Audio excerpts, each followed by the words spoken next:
because the people teaching children math for the very first time are not math experts. Are people who also have math phobia, they have dyscalculia, they have numerophobia, they have arithmophobia. So they actually transfer their phobia into the children learning math for the very first time.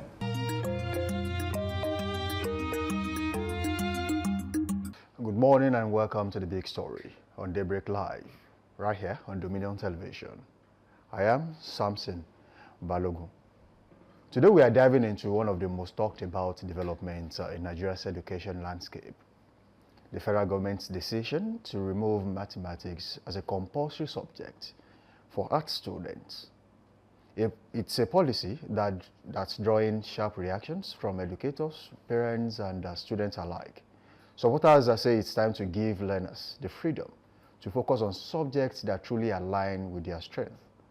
Critics, however, warn that these could erode the analytical and problem-solving skills that mathematics helps to build, skills that extend far beyond classrooms.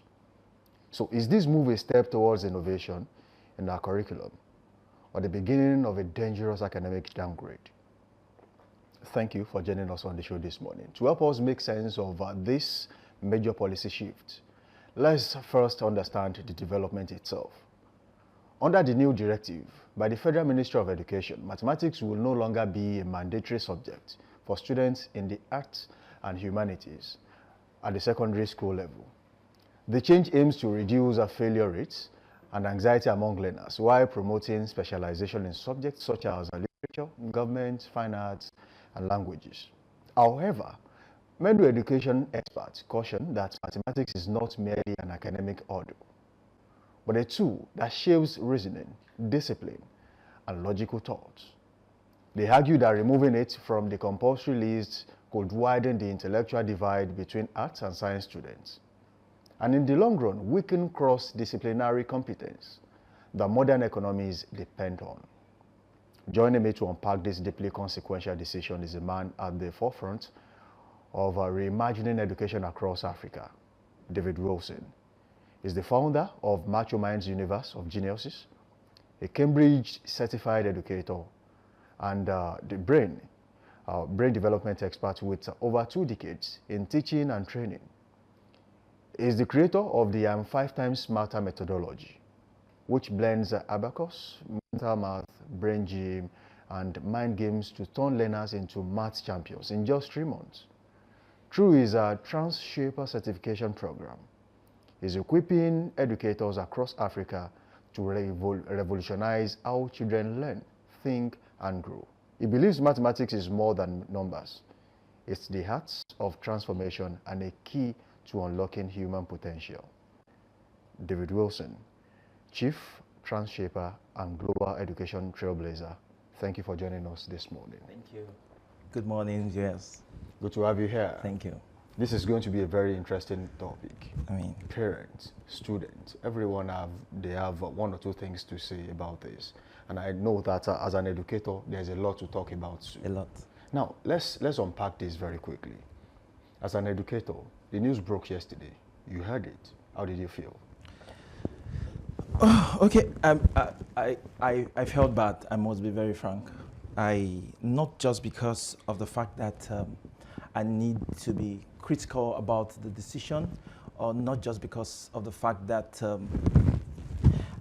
we always need to criticize our leaders on what they are doing, but I mean, it's a matter of importance to our nation and the future of the educational sector in this country.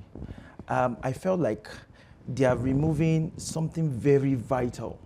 I mean, I love your introduction. Whilst you were actually talking, you were really talking about some of the points I already have.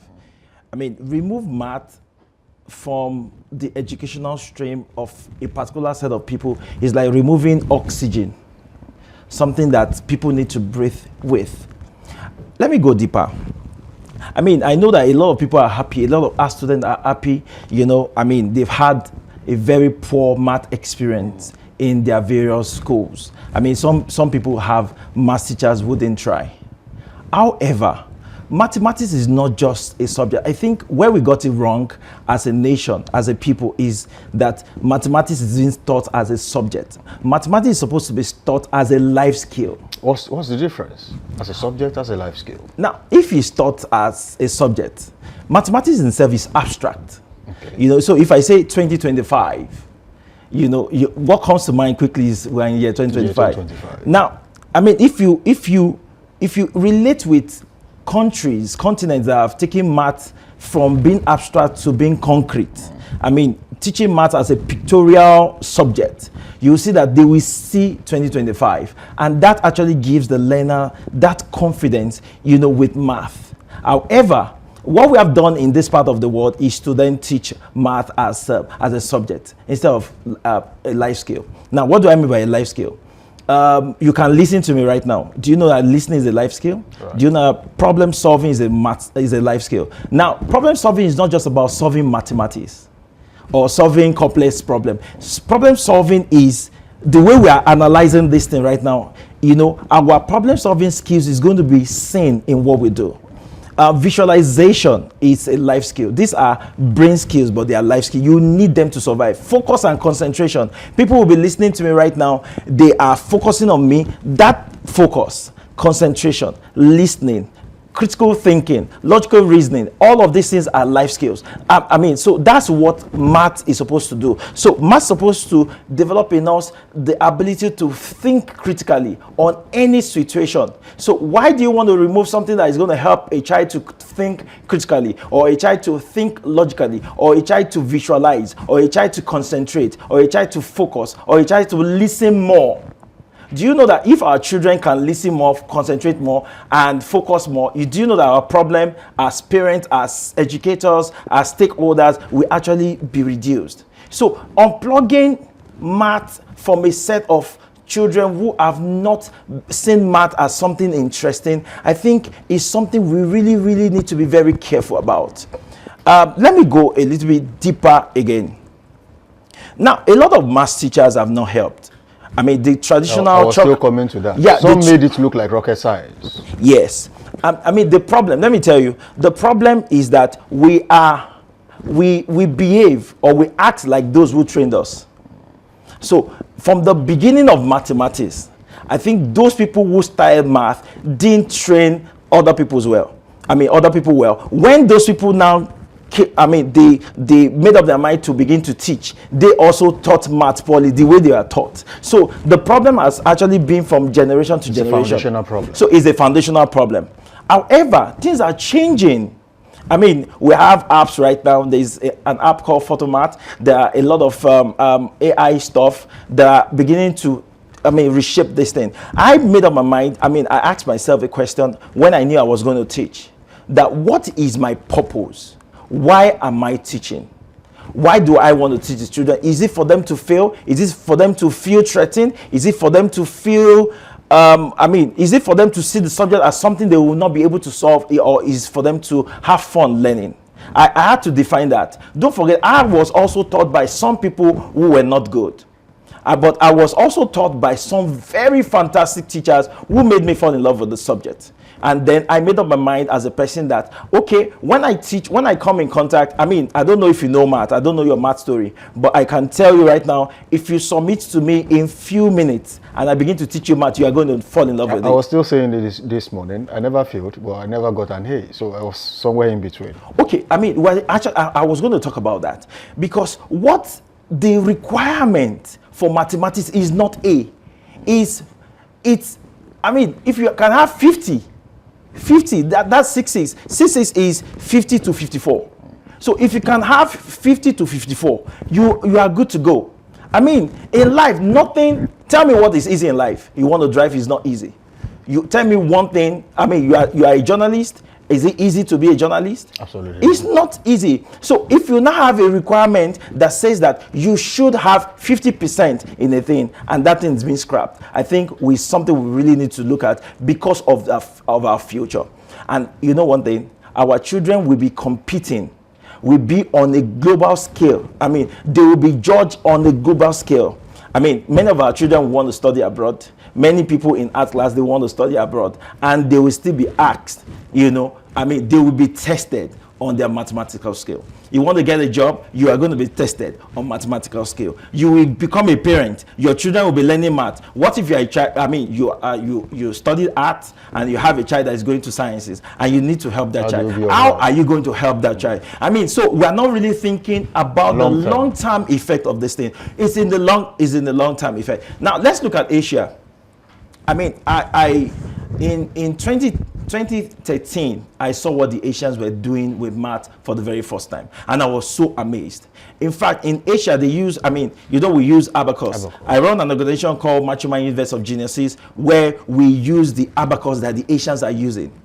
How did we get into this? We saw that all the children in Asia, most of the children in Asia, they don't have phobia for math.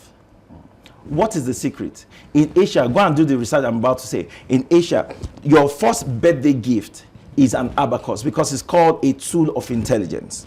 Okay. And they begin to make the abacus like it becomes pictures. When they are learning numbers, for the very first time when they are learning numbers, they put numbers in pictorial form and they begin to manipulate it in terms of the addition, the subtraction, the multiplication, the division, and all other things. And the children just get comfortable with numbers, get comfortable with math, and then they can do math to any level. If you check the math league table, you see that the Asians are always stopping. But let me go deeper. Do you know the essence of math in something that has affected them as a continent, not just as countries, but as a continent? They are a producing continent. Now, what created that gap between Africa and Asia? You are bringing mathematics into it as we speak. Yes. So that's one of the reasons there's a gap between Africa as a producing country, yeah, as a producing continent. So is mathematics one of the reasons where there's a gap between Africa and Asia? I mean, I would say it contributed a lot. So what math used to do, I mean, in India, one of the things we learned from India is that Indians, they use long strings of numbers to train their children. So you know what that does to their mind? It brings out the genius in them. What number does to the mind is bringing out the genius in the mind, bringing out the creativity skill. I didn't mention that creativity is also a life skill. It's a brain skill, but it's also a life skill. And it brings out the creativity within the children. That's why small children can put things together. They can begin to wire things, and before you know it becomes a robot. It becomes a toy that they are importing into our nation and our own children, instead of checking out how they are doing this thing. What are they putting together? You understand? So we have become a consuming nation. You understand? Instead of being a producing nation. Why? Because of the fact that we have not concentrated on the power of numbers and the power of mathematics. So I don't know if you are getting this. So that's what has plagued us as a nation. So we are already deficient. We are already behind. We are a third world. You understand? And because of the fact that we have not gotten something right. Somebody said insanity is doing the same thing the same way and expecting a different result. We have, I mean, when do we hear about mass failure? It is when the children do, I mean, when they do WAEC exam, when they do NECO exams, that's where we hear about mass failure. But do you know when the children started failing math? From preschool, from kindergarten, from the KG classes, from the very first time they are introduced to math. That's where I think we should first attack the issue. Why? Because the people teaching children math for the very first time are not math experts. Are people who also have math phobia. They have dyscalculia, they have numerophobia, they have arithmophobia. So they actually transfer their phobia into the children learning math for the very first time. So if our leaders can then begin to focus on the foundation, I mean, the good book says, if the foundation be destroyed, what can the righteous do? And I mean, you can paraphrase that if the foundation is solid, what can the righteous do? So if we focus back, we go back to the very foundation of our mathematical education, there won't be need for anybody to be scared about math. If we have a system that we really actually check people who are coming in. I fell in love with math very early. I knew I was going to teach. And then I went into teaching.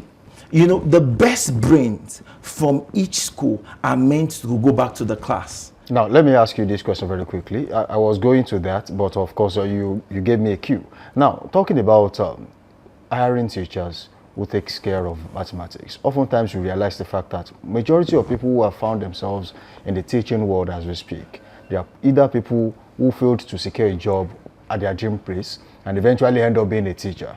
Now, I had a maths teacher who would face the wall and teach himself for 1 hour and then leave, and then writes homework on the board and then walks away, and then comes back probably the next 1 or 2 hours or maybe the next day and says, oh, where's homework? There's no correction, there's no revision. He was just talking to himself all through for 3 years. Now, the question is, if you had that kind of teacher for 3 years, is there a way out for a student who is stuck in that kind of situation? I mean, there are way out. I mean, there are a lot of way out, and parents who are smart are already looking for something extra to give their children. For example, we have a center. I mean, we just started in Ibadan. For example, it's a math center where we transform children from back to front, from math phobia to absolute love for math. I mean, we used to say that if you come to our organization, you are going to fall in love with math for life. So, parents who are smart, who are not getting math right in their schools. I mean, math is a fundamental issue.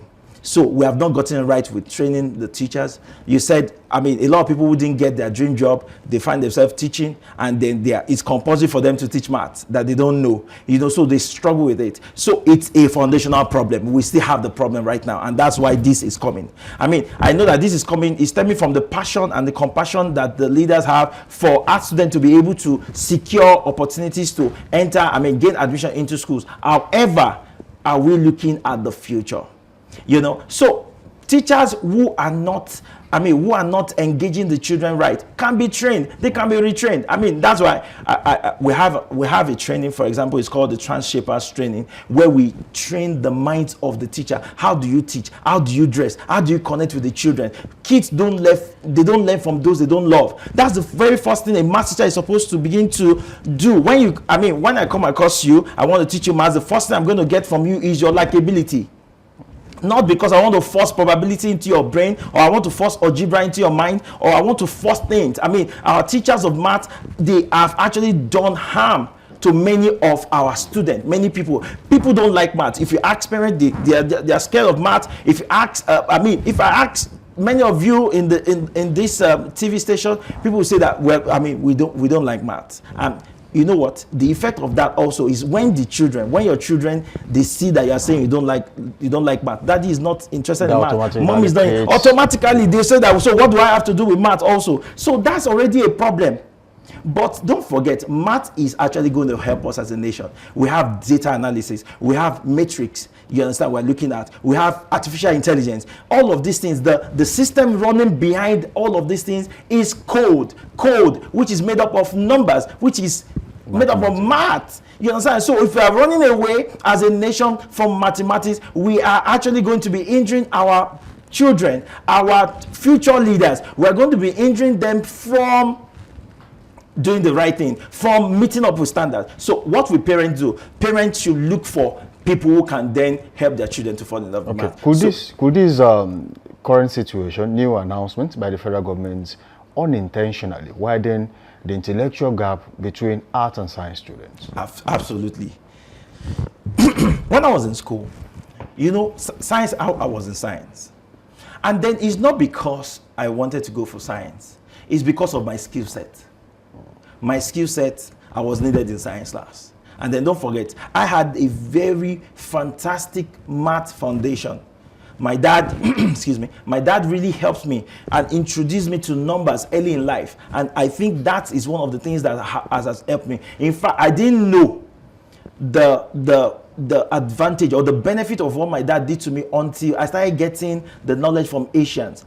I got to know that they introduce their kids to numbers early in life. I mean, you and I can communicate in English. People listening to us, they can actually listen to us in English language. Do you know that before we started speaking English, we had to learn what is called ABC, right? The alphabet, right?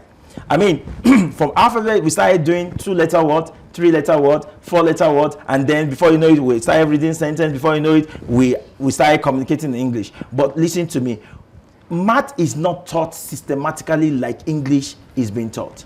Now, what is the alphabet of mathematics. The alphabet of mathematics is numbers. The GT is 0 to 9. 0, 1, 2, 3, 4, 5, 6, 7, 8, 9. That is the alphabet of math. How many kids right now at their very early stage are being introduced to the alphabet of mathematics? So if we introduce them to the alphabet of math, you will see that math becomes something that is comfortable for them to begin to handle. And that's how we advise our leaders to begin to look at. What are the trainings that we can give to our teachers? How do we get people who are passionate about the subject and let them spread their compassion, let them spread their passion into the new generation of teachers, or the teachers that we're having. Now, let's look at it. I was a science student. I have this passion. You understand? And then another person goes into art class. And then we are now in the marketplace. I have no math. My brain functions with numbers. I can think creatively. I can think logically. Who is going to get promotion first? Is it the person that I'm art class, so I'm from art class, so I only know how to act? I don't have anything to do with math. You have something to do with calculation. We are all calculating. You want to have money. You want to count millions. You want to count billions. And you are not interested in math. In football there is mathematics. In journalism there is mathematics. In even do you know that if you are a lawyer that knows math, you are a better lawyer than a lawyer that doesn't know math? You are a lawyer, you have a very good math background, and you study law. You'll be more calculative. If you are a journalist that you are covering, let's say we're having there is election, they are counting votes and all of those things. You can see that math is in everything we are doing. So the science class student doing math, doing further math, which is also called hard math, they will be better. Why? Because of mathematics, because of the fact that I told you that numbers actually find a way to bring out the genius within the learners. In your experience, can every child truly be a math person, or some minds are just wired differently? No child is born to have math phobia. It's like saying that is it possible for a child to be born without the ability to know how to breathe in and breathe out? No child is born. It's actually the training. It's in the training. How did you start walking when you were small? It's in the training, the process. And before you know it, from crawling to walking, so no child is born to have math phobia. There's a book called Every Child Can Learn. I've forgotten the name of the author, but that's the title of the book. So every child can learn anything. It's in the training. You see that, as a matter of fact, when you lose it when the children are very young, you have lost it. At age 3, for example, a child's mind is very magnetic. It's like a sponge. You can soak in anything, soak in water, soak in oil, soak in everything, So if we begin to introduce math to them at that point when their brain are very magnetic, it's not going to be, it's not going to be any problem. No wonder the Asians, that's the methodology. They introduce math to them early. Do you know that a child at 3 can learn 4 languages? If you introduce French, Mandarin, Spanish, Chinese to a child at 3, the child will begin to learn. The child will be able to speak. But how many children do we have in Africa that are being introduced to multiple skills very early? They will think that we're actually robbing them of their childhood. No, we're actually preparing them for their future. So when they play, one thing, can I quickly bust your bubbles? For example, I have always loved the fact that children should play. Until I saw a quote. I think the quote, I've forgotten the name of the person who gave the quote. It says that the work of childhood is play. So children are supposed to play, just like adults are supposed to work. Children are supposed to play. So you know what?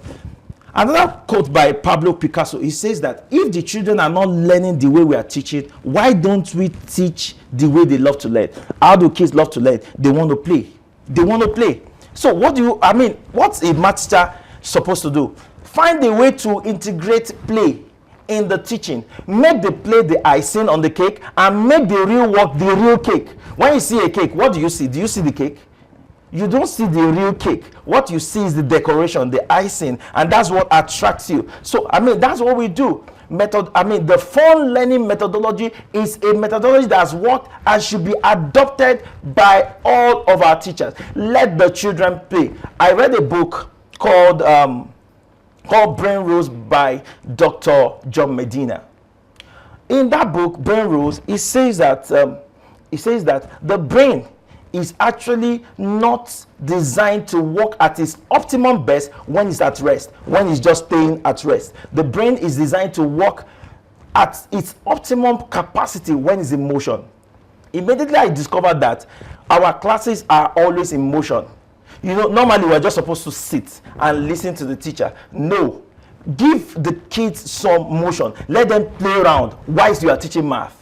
It works like magic. I've been doing this. I started teaching since 1999, but I started teaching the abacus, mental math, and brain development since 2015. So I'm 10 years teaching children with playway method. I also started teaching children the way they're just going to sit. So you have some people who would know it. You have some people who will not know it. You understand? Because we are not at the same level of thinking, reasoning, and understanding. However, when I started introducing playway method, you see that the children are in motion and their brains are ready to learn. Then you see that they begin to absorb everything you are teaching them. And then you know one thing that the Asians also do that we have actually adopted in our system is that they make the children to practice. So whatever you learn, you practice it for 6 days and you learn it for life. Very quickly, let me ask you this. How do we modernize education, especially in this part of the world, and still protect its intellectual core? We need to go digital. It's not... Is Nigeria ready for digitalization of education? We are ready. We just need the right people. We need the right minds. We need the best brains. There are some things that you cannot give to a fool.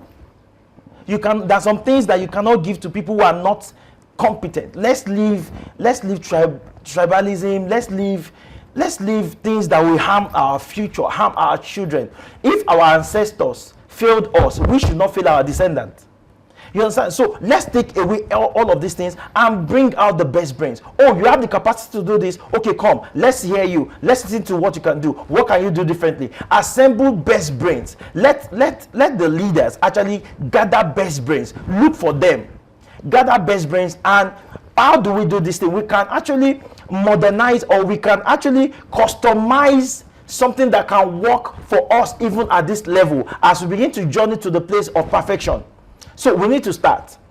You understand? A journey of a tiresome mind will start with one step. So in starting is to gather people who are competent, people who can actually bring solution, people who can think of solution, people who already know the Nigerian child. I know the Nigerian children. If you give me, I don't know, anywhere there is a child that has phobia for math, bring the child to me. You understand? If he's an African child, I know what to do. I know the language. I've been in the system for a long time. So if you can gather such people who already have understanding, who also have passion, they have the heart for this. I have the heart for this. This is what I breathe. And so every day we are actually looking at what can we do? How do we do? What can we do differently? How are we able to meet up with the children? The children are gadget kids right now. They want to be on their gadget. You understand? I was watching a child in a particular school. The child it was during ICT class, and then the child actually went to the computer. The computer is just desktop, the normal desktop that they're supposed to use the keyboard. You understand? And all of those things. But the child went to the screen of the keyboard and was trying to swipe. So I felt like, whoa. We have failed this child. You know why? You know why I have failed the child? Moved past that stage. Yeah, the child has actually moved. We are using Stone Age method. When the child wants to swipe, the child wants to enlarge, wants to magnify the thing that the child is looking at, while we are using old methods. So modernization is actually necessary right now where we are. Nigeria is blessed. Nigeria is blessed. It's just for us to channel the resources in the right direction. And you know what? If we don't do that, the future is not safe. All right. As someone who's with a vision to shape the future of an average African child, what's your plan for these children in 5 years? Excuse me. Okay. To be very frank, part of the reason why we came, I'm currently in Ibadan, is to begin to see how we can begin to, I've done the abacus thing for 10 years in Lagos. We've done it in Abuja, and we felt like, let's begin to spread. Let's begin to, I must not die with all of these things, all of this passion, all of these great things that, my own ancestors has given to me, my own past teachers, many of them are still alive. You understand? And every, like I used to do every World Teachers Day, I try to send something to them to say, I'm only able to do this thing I'm doing because of the impact you guys have had in my life. And that's what I want to do also, you understand, to pass it on to the next generation. So all of this math passion, all of this, developing the minds of people, all of these methodologies we have gotten. We have a methodology that we created, that if a child is with us, in 3 months, the child will become 5 times smarter than they came before meeting us. So all of these are the things we want to move with. So we want to move, from state to state till we reach out to the entire states in Nigeria. And then we want to begin to teach via the internet, via medias, YouTube. We want to begin to do all of those things so that we can reach more children. We also want to reach children who are not in Nigeria. Again, they are Nigerians, they are Africans, but they are not in Nigeria. They are in the Western world. We also want to reach them because they still belong to us. So those are the things we want to do and impact the next generation. David Wilson, I really wish we could, extend this more, but then our time is fast spent on the show this morning. We'll hope to bring you back some other time and discuss extensively about education in the country. Thank you for joining us in the studio this morning. Thank you. That's been a wonderful session with you. Thank you. All right, that was truly eye-opening, an eye-opening conversation. As we have heard today, the debate goes far beyond whether students should solve equations or not. It's about what kind of thinkers we are raising and what kind of nation we are building. If mathematics is indeed the language of logic, then how we teach or choose not to teach it will define the intellectual strength of our future generations. I am Samson Balogun, and that's the big story for me for today. Math no longer mandatory, education reforms or academic misstep. Stay tuned. Trendwatch continues. A big thank you to David Wilson of Matchominds this morning. Thank you for joining us in the studio. Next time, we'll bring you here to talk about this particular topic, but then the time is really short on the show. Let's go on a quick break. And when we return, the show continues. This is Daybreak Live. We'll be back.